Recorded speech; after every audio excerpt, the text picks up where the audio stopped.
శ్రమల రూపంలో తీసుకుని రాని అప్పులు, ఆర్థిక ఇబ్బందులు, నిందలు, అవమానాలు, విమర్శలు, నువ్వు చెయ్యనివి నీ గురించి ప్రచారాలు చేయటం,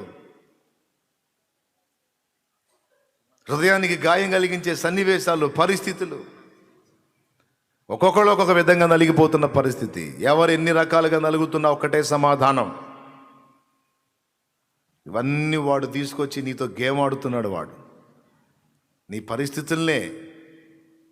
నీ పరిస్థితులనే వాడుకొని నిన్ను కృంగదీసి, భయపెట్టి, పనికి రాకుండా చేసి, నిస్సత్తువుగా, నిస్తేజంగా చేసి ఆడ పడేయాలనేది వాడి కుట్ర. ఎంతమందికి అర్థమవుతుంది? మన ఊరుకోకూడదు. ఈ గుట్టుని గుర్తుపట్టాల. దాడికి ప్రతి దాడి శత్రువు మీద ప్రకటించాలి. నాకు బాగా అర్థమైంది. ఇంకొకటి కూడా చెప్తా వినండి. నలువైపుల నుంచి ముప్పేట దాడిలాగా నలువైపుల నుంచి వాడు అటాక్ చేయడానికి దేవుడు అనుమతించాడు అంటే గొప్ప కార్యములేవో దేవుడు చేయబోతున్నాడు. గొప్ప కార్యములు నీ కొరకు చేయబోతున్నాడు.